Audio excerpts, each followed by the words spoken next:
minutes later. Thank you for staying. Thank you for being brave, yes. I just start where we ended, and a big round of applause for everybody. That's so cool. It's so undeserved. I just got to stand here while you're doing all this stuff. I feel so happy to be here. So what we're going to talk about, I know that open innovation is something that's important around here. And later in the afternoon, Petri will talk about what Finland's doing about this, and we're doing in conjunction with Finland. What I'd like to do now is describe to you the phenomena, the economics, and the policy options in a way that will sort of get us all onto the same playing field, okay? So if it now disconnects, it's my fault because there's now this huge tangle of wires here. So basically, there are two kinds of uses of the term open innovation. And there's some confusion amongst the two, and so I just sort of briefly mention what we're talking about and what the two terms are. The first is open as in Procter & Gamble's Connect and Develop. And what that is, it's based on sort of Joy's law.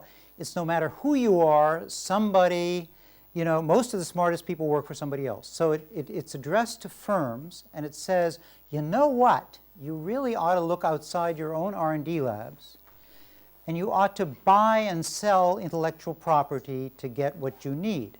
And so P&G will proudly say, you know what? We needed to print messages on potato chips, for reasons unclear, and we, instead of developing it ourselves, we're proud to say we looked around the world until we found somebody to license it from, and that is our version of open innovation. What it means is open organizationally to the idea of innovation from outside.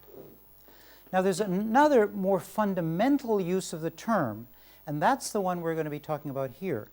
This is the one that is revolutionary. This is the one that's open as in information commons, free information, information as a public good.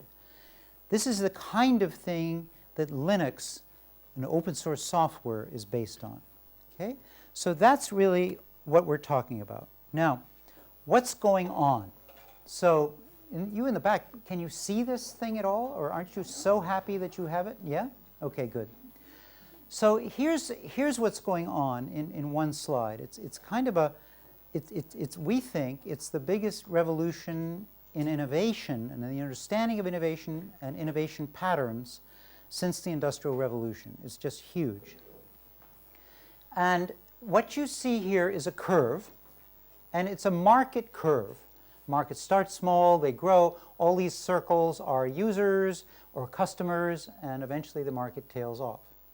Now, ever since Schumpeter in 1934, maybe even since Marshall, what you have is an assumption that the producer is the innovator. Now, why is that? That's because if you look in the middle of this curve, what you see is that users, oh, you told me not to reach over to the thing, didn't you? Sorry, Richard, yes.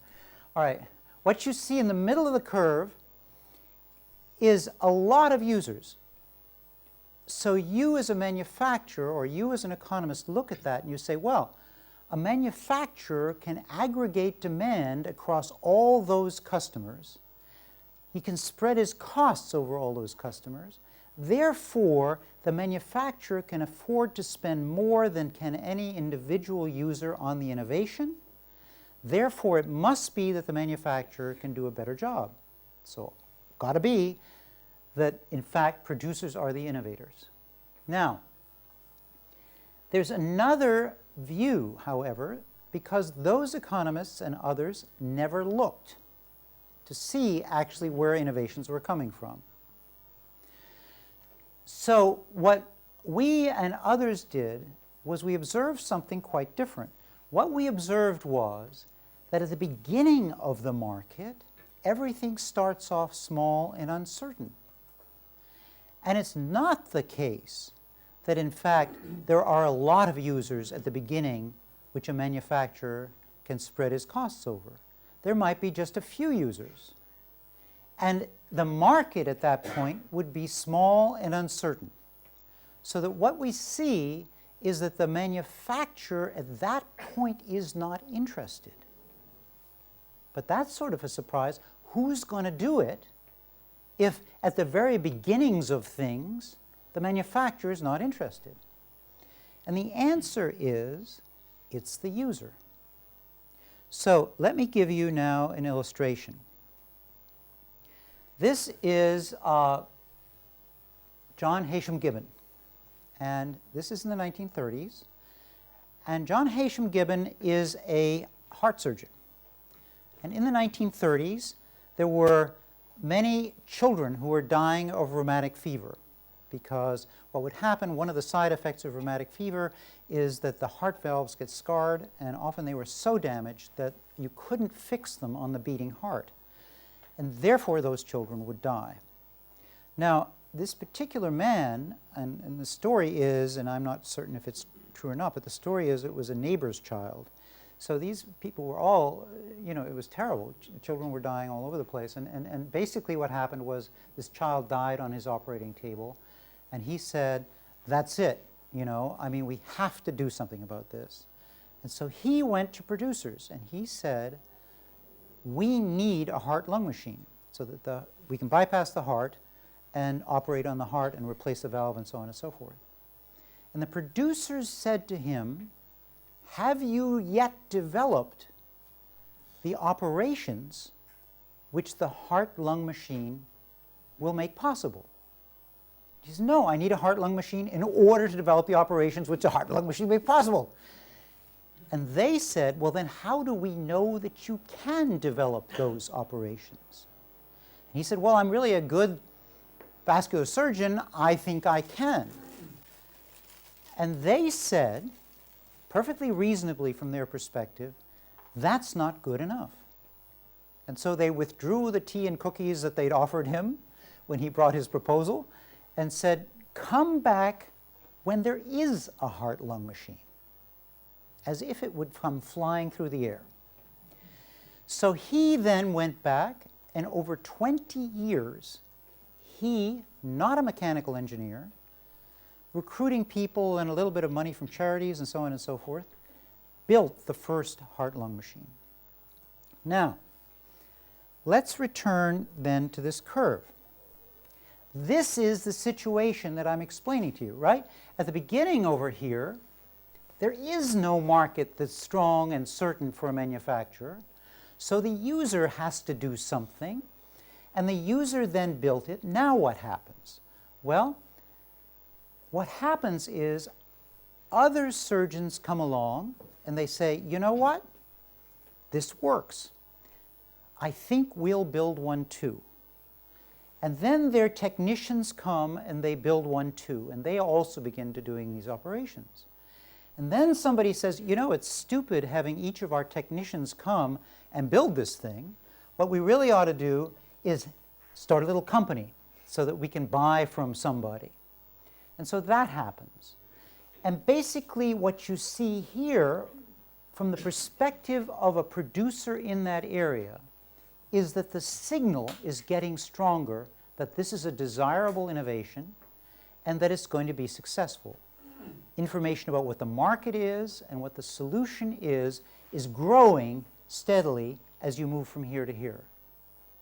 So now notice this function is also serving as a filter, because basically there are lots of other things that people are bringing to these companies and saying, you really need a heart-ear machine and a heart-nose machine and a heart-hair machine, And the producer can't necessarily tell the difference. So what happens is the heart-lung machine has a stronger signal. These other things that are proposed by users don't get picked up by user communities. They drop off and go away. So there's a filtering part here as well as an innovation part. And that's really how the innovation process works. Now, what's going on then is that instead of a one-part process with the producer sensing needs as is the standard thing. He has marketing research. He senses the needs. He then has his R&D developing this thing. What you have instead is a Sorry, I'm really sorry. Somebody touched the light switch. Does it work? Yeah, it's... Oh, thank you. right? Okay, so what happens here then is that is sort of how the innovation process works with two parties involved. We have over here the manufacturers picking up and producing things in volume that are developed by the users. Now, as I'll show you later, there are two different systems that need two kinds of policies. We have been focusing on the producer system, where basically it is assumed that the producer needs intellectual property in order to pay back his investment. You need patents, you need copyrights, and so on and so forth. And that's true for producers because they invest in order to sell something. But what you see on the user side is something quite different. John Hashem Gibbon built that thing to use it. And typically what happens is users, as I will show you, reveal their innovations for free. So what we really have here is this side is a feedstock for this side. This is where the innovations start out from. That's what the manufacturers select from. And it needs different policies than does the standard manufacturer innovation process that we've been focused on. Okay. Now, here's an essential definition. When we talk about users, we don't just mean individuals. We mean a user is a firm or individual or organization that develops something in order to use it. A manufacturer is one that develops an innovation in order to sell it. So a given firm can have different relationships to the same innovation. Thus, Airbus, when they make a machine tool to make airplanes better, that is a user innovation. It's a process innovation. They don't want to sell it. They make it to use it. That's a user innovation. That same company, when they develop the 380, that is a producer innovation. They expect to benefit from selling it. Okay? Now, how do we know that this pattern exists? Just in 3 slides, you can find an example of anything. So in 3 slides, what I want to show you is how we do this, so that you know whether you believe it or not. So basically what we have been doing, and what we did back in the 80s, was we did a series of studies where we would select a particular area. This one happens to be scientific instruments. We would select a particular area, and we would say, okay, here are 4 important scientific instruments, gas chromatography being the top one. Let's identify the most important innovations in that field, gas chromatography, that have been developed over the last 30 years. That's not a lot of innovations. When you're talking about real major changes, that's not a lot of innovations. But that was our sample. So for example, those of you who know about gas chromatography, for example, would be something like temperature programming. And the first device was the first gas chromatograph. So then what did we do? What we did was we searched back in each case to find out who the innovator actually was. Now, interestingly, we learned 2 things. The first thing we learned is over here, you would ask the commercializing company, and you would say, who developed this thing, you or somebody else? Now, that's a bad question to ask a person since there's enough credit to go around because everybody takes it, right? And the answer was, by these firms, we did. And when you sort of send us the plaque, be sure to spell our names right. Now, we would then get the story from them. We'd say, okay, that's really cool. Tell us how you did it and what you did. And they would tell us this story that began, with, well, we improved this and no. Tell us about the first thing. And then it was sort of like, well, one day I came into the lab and a prototype had fallen out of the ceiling. It's the ceiling prototype fairy. That's what the key is here. But in fact, so interesting issue that they didn't know, but the second interesting issue was, in fact, when we looked further back, 5 to 7 years prior to the first commercial introduction, users had developed this thing, just like John Haysham Gibbon. And what had happened is, just like John Haysham Gibbon, in that 5 to 7 years, other users had asked what it was, they had replicated it, and then you had a population of users in your client base that were basically saying to you as an instrument company, for Pete's sake, why are we buying your instrument when we're making it better ourselves, or we have improved what you've done? Why don't you fix it up, for Pete's sake? And the manufacturer would then fix it up. Now, that's the results in this area. And as you can see, about 80% of the innovations come from this pattern.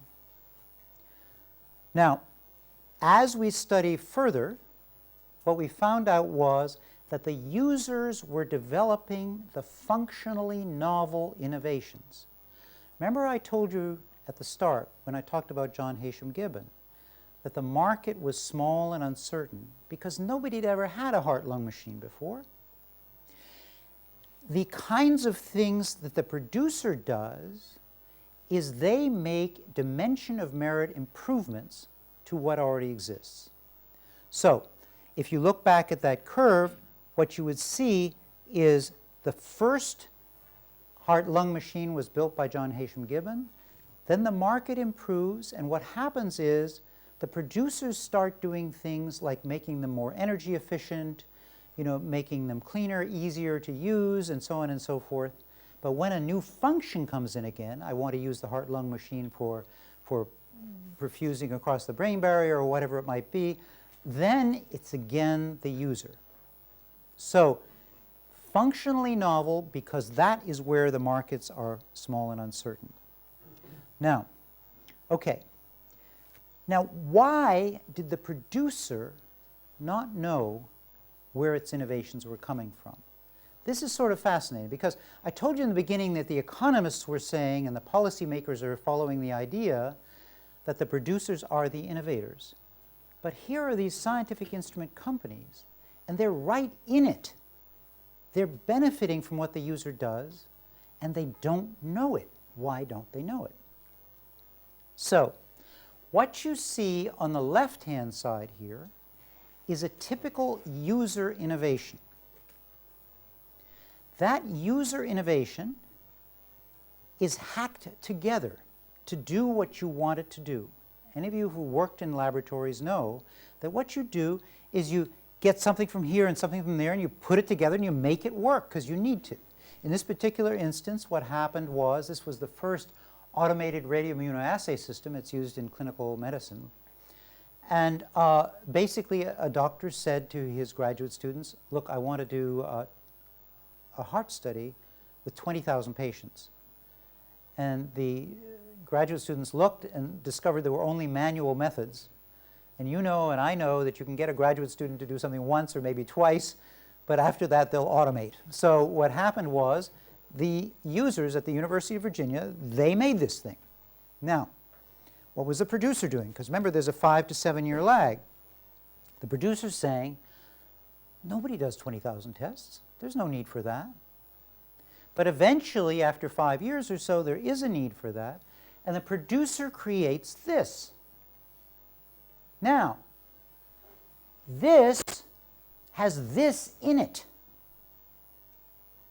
But to the manufacturer, who primarily has product design engineers in there, not doctors and so on, this is the point. This is the product. That's an idea. And so when you talk to them and you say, well, who invented this thing? They will say, well, we did. Look, it has a nice slopey front. It really works all the time. It has an operator's manual. It has room for our logo. It's a masterpiece. Then you say, well, what's that? And they say, well, that's a piece of junk. maybe there's a germ of an idea there. But in fact, from the story I've told you, what happens is by the time it gets to this, that has been out in the field a number of years. Many users have picked it up, modified it, improved it, tested it in use, shown its value in use, designed the solution. I would argue that that's the innovation process largely. And this here, this process that we're rewarding with patents and so on, this is something that is somewhat less in terms of originality, although not necessarily importance. Now, whatever field you go into, you see this same pattern. This is, again, this is center pivot. This is in agriculture. And what you see up in the corner there is you see, a field that is irrigated in this way, and you've probably seen these things. This down here in the black and white is the first one, and it is a user development. It is a farmer who built that, and other farmers copied it. And it's quite sophisticated, but it uses, just like the scientific instrument, it uses what was around. So that pipe is the pipe that he used to lay on the field to irrigate and then pick up again and move over and irrigate again. And he's put it on towers. And the towers have wheels, and the wheels are his old tractor wheels. You can see that there. And there's a piston, and that piston is a water-driven piston, and the water rushing through this pipe is diverted into that piston to turn the wheels. Okay? Now, this is the producer version. And it's clearly much fancier, right? It's got electric motors instead of water-run motors. It's got rubber tires. It's entirely fancier. But it's the same thing. Now, you can repeat this experiment for yourself as often as you want. And I, being somebody of enormously poor taste, have done this experiment a number of times. I called up the company and I said, company, who developed this thing, you or someone else? And they said, well, we did, my son. And I would press the point and I would say, did you get any inputs from users, living or dead? And they'd say, certainly not. And then I say, as I told you, I had enormously poor taste, I say, well, what about this? Isn't that an innovation? No. What's wrong with that? Why isn't that? That was a piece of crap, is literally what he said. Why was it a piece of crap, say I? He said, you should have seen the lousy quality of his welds. Which is, certainly true. It was, but I mean, the point is, again, not seeing the innovation process clearly. Here's another one. This is sealing bolt drills. Workers used to have to, this comes from Yon de Jong, workers used to have to drill ceilings like this and drill hundreds of holes a day, and was wrecking their shoulders. So the drill manufacturers didn't do anything about it, but the workers did. And so this is a piston-operated device that pushes it up in the, and then when Yaron asked this guy, well, how come the producer didn't make this? He said, it wasn't their shoulders, right? So now, okay, it's also true in, and Peter asked me to mention this, it's also true in financial services. The first credit card was done by somebody who was embarrassed at not being able to pay his bill because he left his wallet in his other suit. And so he ended up creating this sort of diners club thing. When we studied the most important banking innovations, these are now services, 40% of the retail and 55% of the computerized services were developed by users first. This is the computerized services. So you all get from your banks, for instance, a statement from each bank that you deal with, and you integrate them. Well, there's now a computerized service that does that, where it automatically will poll your banks. Years before the banks introduced that computerized service, user hackers had programmed their computers, had put in their passwords, had them dial up each of their banks, put all the information into a spreadsheet. They did it first, okay? Same pattern, whether it's services or Yeah, I don't know if I should tell you that. I should move along because we haven't got much. But this is so fun. I'll tell you this anyway, and then we'll move on. Do you want to hear this? Maybe, having advertised it as so much fun. I mean, how can you not? All right. So again, producers in services. This was the history of in-room hotel internet services. You've all used your computer in your hotel and in-room. And we talked to Marriott, who said, yeah, you know, we developed that. It was good of us. Said, okay, so how did that happen? And he was a very nice, honest guy. And he said, well, what happened was hotel guests would disconnect their room phones. How many of you have ever disconnected a hotel room phone? That is so hysterical. What, 10 or 15? Yeah, it's a lot of us, me too. So, and to get a dial-up provider, to hook your computer to the phone system so that you could contact something like AOL. And then I asked, well, what was the hotel's response? We installed tamper-proof screws. Good response to an innovation. What did the guests do? The guests brought special screwdrivers and unscrewed the tamper-proof screws. And what did you do? We welded steel boxes around the connector so that they couldn't do that. And what did the guests do? They cut the cord so that they could wire to the cord. They would strip the cord and wire to that. And what did you do? We thought we better find out what the hell is going on or they'll tear the hotel down.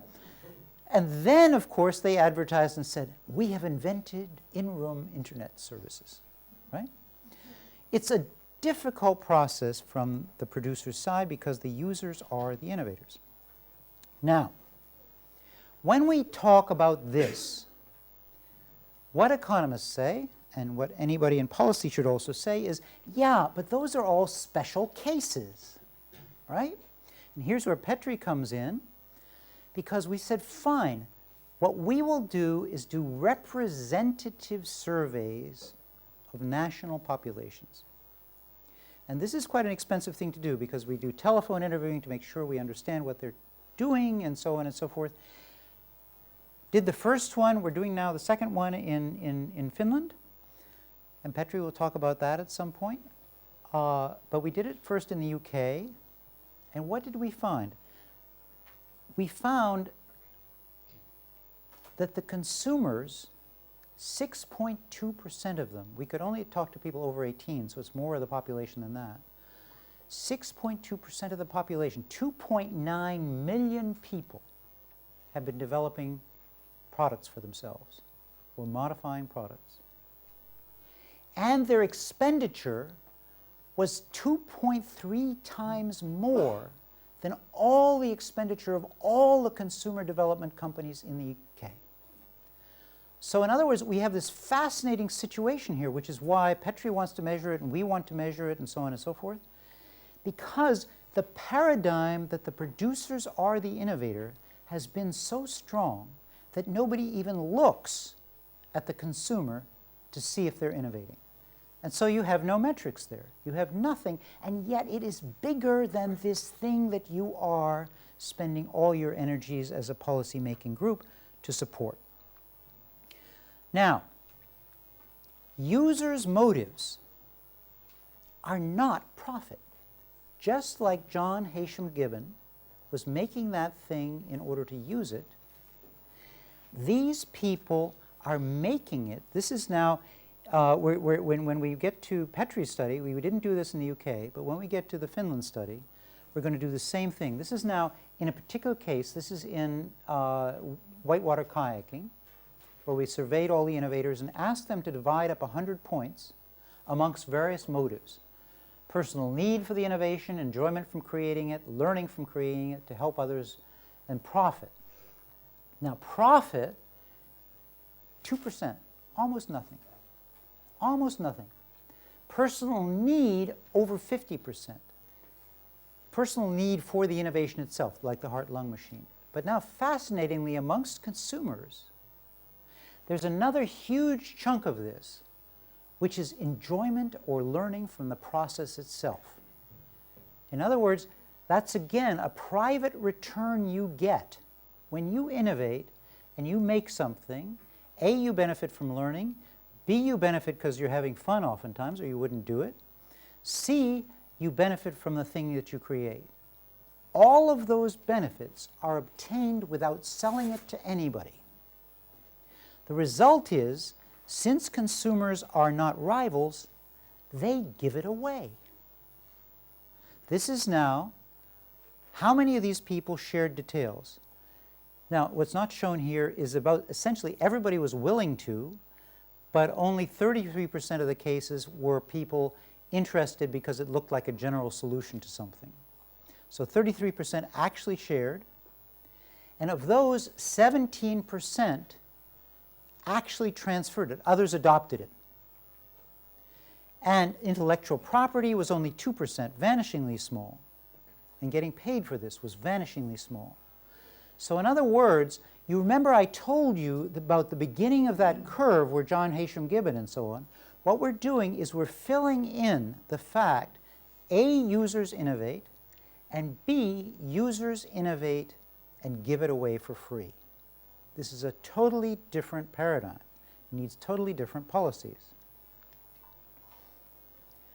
Now, here it is in the industrial sector. We also measured it in the industrial sector. This is, for example, a loader for logs.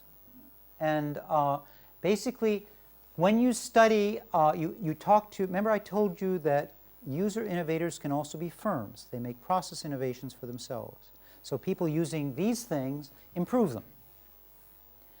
Now, when we studied the samples across, again, these are representative samples across the UK, Netherlands, and Canada, across industry, we found out that basically a quarter of the innovations were transferred to others. And when we looked at the terms under which they were transferred, over half of them were given away for free. This is amongst now firms that are sort of in business to make money, but they're giving it away for free. So now why are they giving it away? Well, several reasons, it turns out. One is protection costs money, right? You've got to patent it, you've got to actually pursue the person and say, you know, we're going to sue you or whatever. And when you look at it, you see that a lot of these things are practiced in the open. Anybody can inspect this. Different people are using it and walking away from it and know what it does. How are you going to actually keep that thing secret? It's expensive to patent it. It's expensive to pursue people. Also, there are private gains, and this is now, again, all research that we've done on this. There are private gains from open sharing. If I share this thing back to the company, let's say I'm a logging company. If I share what I did back to the company will make me the next one in the way that I want it to be. And the competitive advantage here is really on getting access to the logs. It's not really the issue about exactly this particular machine and is it 5% better or worse. That's item number 3. Often the items shared are not a big rivalry advantage. Now, this is really fascinating too, because when you have a large population of innovators, and innovation matters more to some people than others.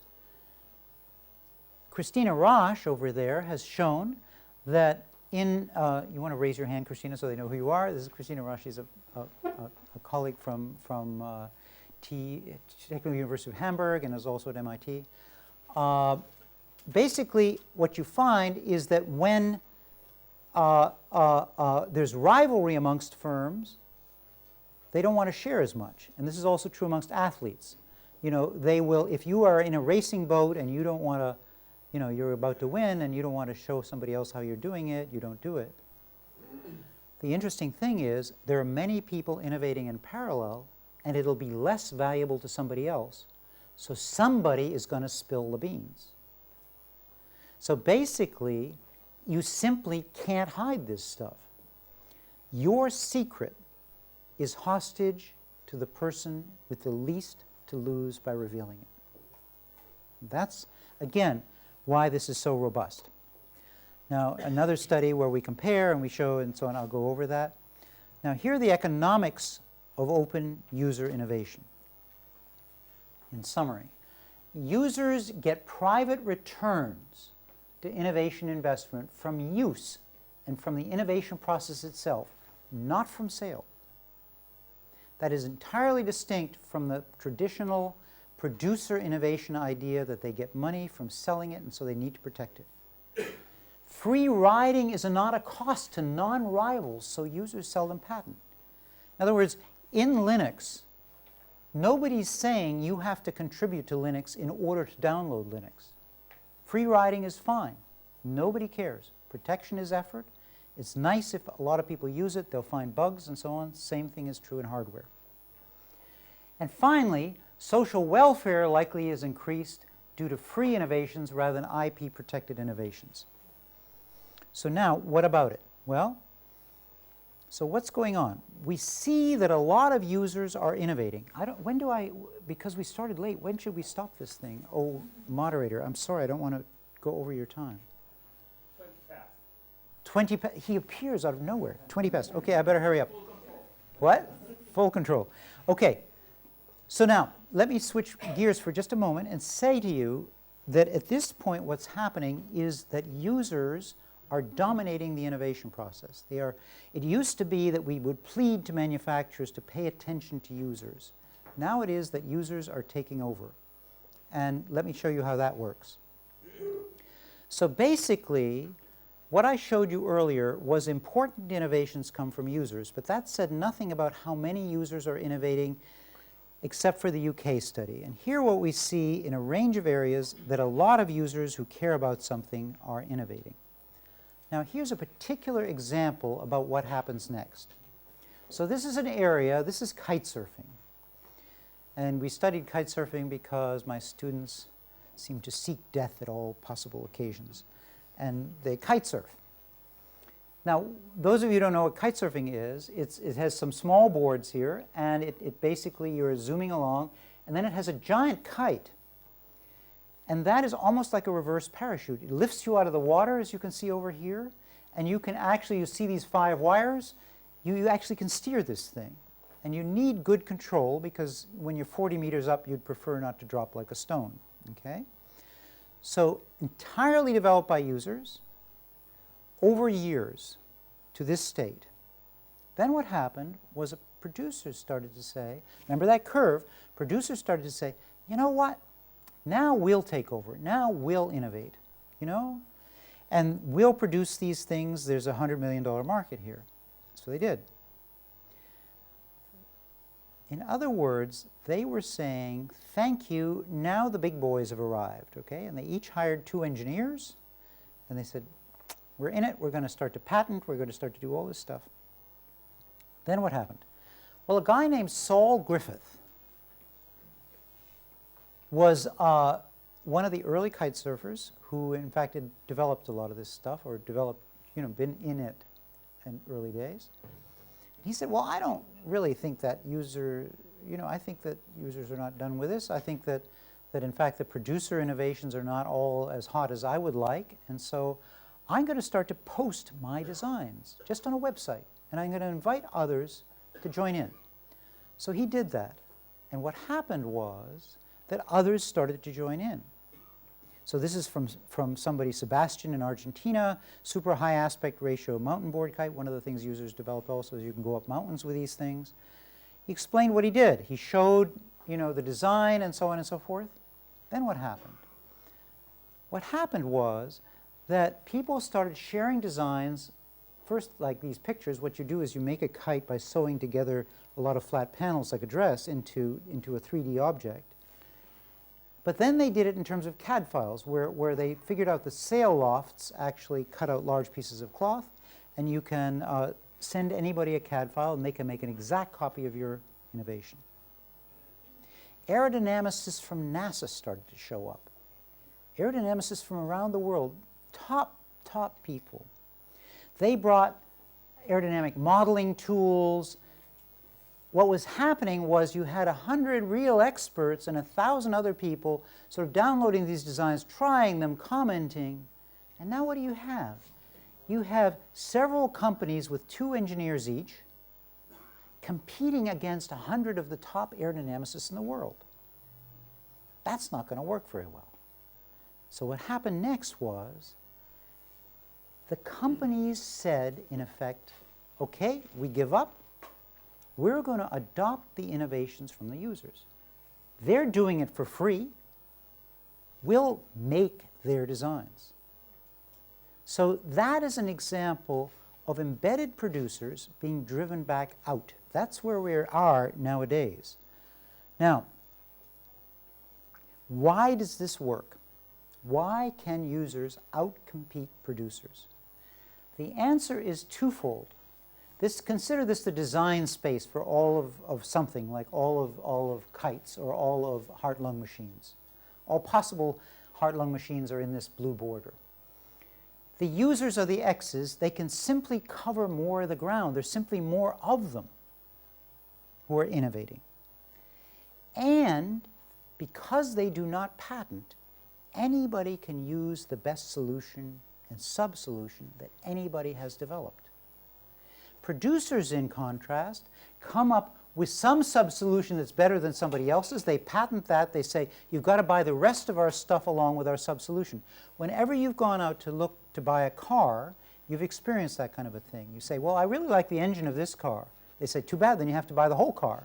You can't buy the tailgate of somebody else's car and my car, right? So users can get the best of all solutions, but no producer really can do that. So that's why it is working out. Now, basically, it's also true that this kind of innovation is better for social welfare. And this is, I keep on mentioning Christina Roche because she's over at MIT and she's doing wonderful work. And basically, what we're talking about here is the social welfare, which Vinova and others care about. When producers innovate, what happens is, this is now the producer's price, and this is willingness to pay. This is a standard curve. And what you see here is the producer's design cost in this square. Then you see the profit above it. Then you see the consumer surplus. So the producer sets his price at the level where he thinks he can make the most money. Anybody who wants to pay less than that cannot participate in the market. But if it's an innovation, which is basically an information product, for example, the marginal cost of reproduction is 0. So that's where this kind of triangle comes from. All these people have a positive value for the innovation, but they can't get it. So it's a deadweight loss. Now, if users come in and innovate, they've always been considered consumers in that curve. But Christina's idea was, well, you know what? They're innovators as well. They have innovation costs. Their innovation costs, some of them are very good. If they can collectively get together and innovate like in Linux, they don't have to buy Windows, right? And they give it away so deadweight loss disappears because everybody can then get it. And those green bars are saying basically, the top of this bar is willingness to pay. As long as the green bar, the amount that they have to innovate or spend on innovation is lower than that, they'll innovate. And what you see today, because communication costs are dropping, is that many innovators are in fact in this position to create innovations and share them. Now, again, quickly to policy implications. So, what are we going to do about this? We are in a position where basically our policy is built around an obsolete sense of how the innovation process works. What I've shown you is that it's always been the case that users are the sources of the functionally new innovations and that they give them away. This is getting stronger, and I hope I have a slide here somewhere, but let me just go ahead.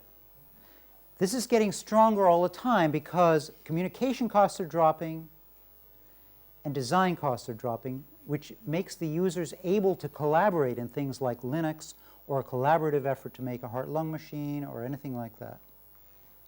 So what are the policy implications here? The first one, and very important, and what we're working on with Petri and what we worked on in the UK, is, you know, we've got to measure this. As long as only producer innovation is measured, they'll only be the ones who have a place at the table. Nobody ever measured innovation by users before because it's not supposed to exist. And so the astonishing matter is that what we're showing is it's the dark matter of innovation. It's bigger than producer innovation, and it's complementary to it, right? It is an essential feedstock. So we're measuring it. The second issue is protect the innovation commons space. These two things have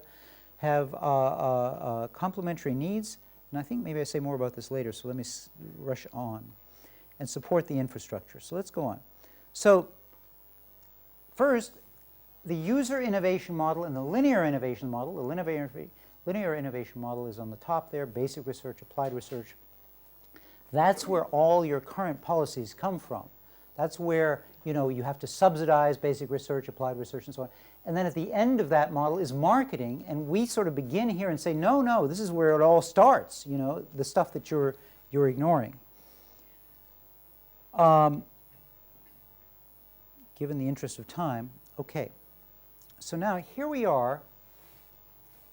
Let's talk for just a moment again about what's going on. So what you see here is a paper that Carlos Baldwin and I did, and what you see is these communication costs are the axis and design cost. And what's going on here is, on the far left, you have John Haysham Gibbon. This is a single user innovator, okay? He could only innovate up to the point where it paid in his practice, even over 20 years. After that, he was done. The producer then picked up from there, that's the green square, or green triangle, and did the rest, where you had to cost spread. What recently has happened is communication costs have dropped to the point where now you can get collaborating users, each one doing a piece of the problem. And when each one does a piece of the problem that they can afford, all of a sudden you can do very large projects. So basically what's happening here, John Haysham Gibbon didn't care about communication costs because he just talked to himself. He was a single innovator. This kind of collaboration communication, because of the internet, it's dropped to the point where suddenly you can do big projects. Design costs are also dropping because everything's getting computerized. As you know, users can now have very powerful tools that they use on their own. This means that any opportunity that used to be in these spaces up here in the green triangle is, as time passes, steadily moving downward and to the left. It's moving into these other zones. So it's very important now. It's going to progressively get more important. Again, measuring it, we've now measured it across the US, Japan, and the UK. The UK is the one that's published. We've got some preliminary numbers here. What you see is something kind of interesting. You see that the US and the UK have roughly the same proportions of their population innovating. Japan has about half. So we can have some metrics, just like we have the Consumer Innovation Survey, CIS. We can start to have some metrics now between governments and countries and so on, and that sort of document this kind of a thing. The next thing I wanted to mention to you was protect the innovation commons space. Okay? So what we have in our regulations is things built around an assumption that innovation is done by companies. And so the regulations are often quite costly. For instance, there's unlicensed white space in the spectrum. In the US, this is now the space that you have for electromagnetic spectrum, radio and TV and so on. In the United States, the only space that was unregulated was the space for microwave ovens, because they figure, what the heck, you know, that's a junk space. That's where Wi-Fi was developed, because it was the only open space. So this is an example of, because you do not understand that innovation is the feedstock, you haven't opened up the resources for users to innovate with. In medicine, patients and clinicians are free to innovate for themselves without FDA regulatory approvals. An enormous number of innovations come from there. Because as soon as you start to become a manufacturer and sell something, you've got these huge regulatory burdens. But nobody is observing that space and trying to protect it almost as if we protect wetlands. It is a resource. It's not the residual that we didn't get to yet. It's a resource. It turns out to be where the innovations come from. Also, you should allow free personal use, I would argue, of patented inventions. It takes a major search cost off users. When you say we are protecting firms, and this is an example of the conflict, when you say we are protecting firm innovation by allowing them to patent something, what we're really saying is that users have to search. They want to give it away free. They don't get any benefit from that system, but you're imposing a cost on them because now they have to search. And, as I showed you, no matter what the cost is of all this interaction regulation, the costs go up, the amount of innovation goes down from this source that is in fact the fertile ground for innovation. So in Vinnova, in Finland, in the United States, we have to start to pay attention to where the innovation really comes from and not just regulate from and incent from the perspectives of the companies who sort of do the carry-on innovations. And I think I should stop here so that we can just chat together. All this stuff is, oh, I will mention one thing. I have to mention one thing. So, talking about policy.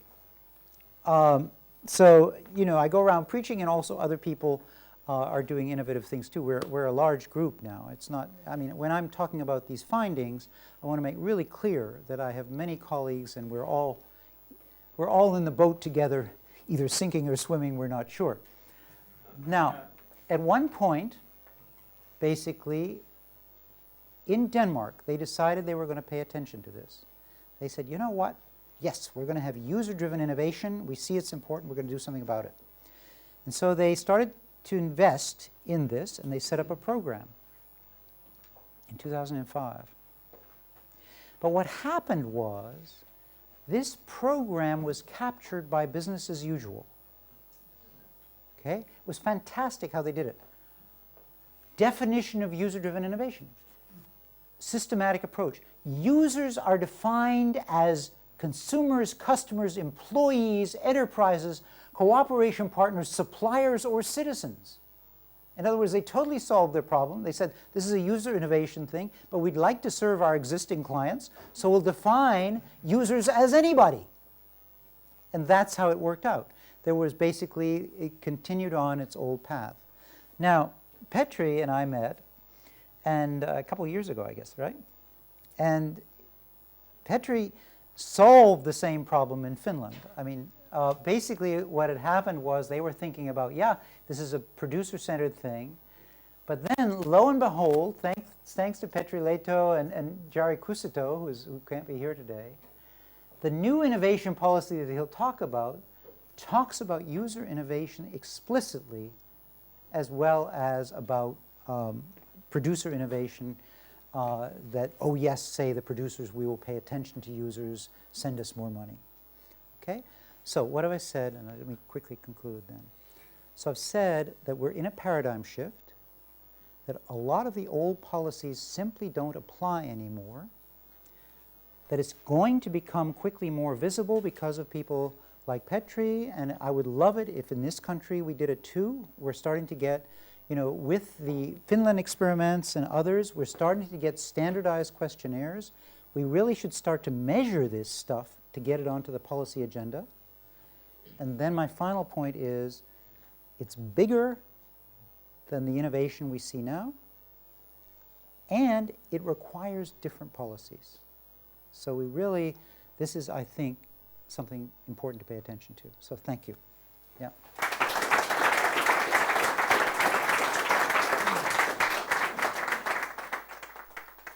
Thank you so much, Eric. And a few of you will have a separate workshop now in the other room. And thank you so much for being here. And we really apologize for the disruption in the beginning. Welcome back.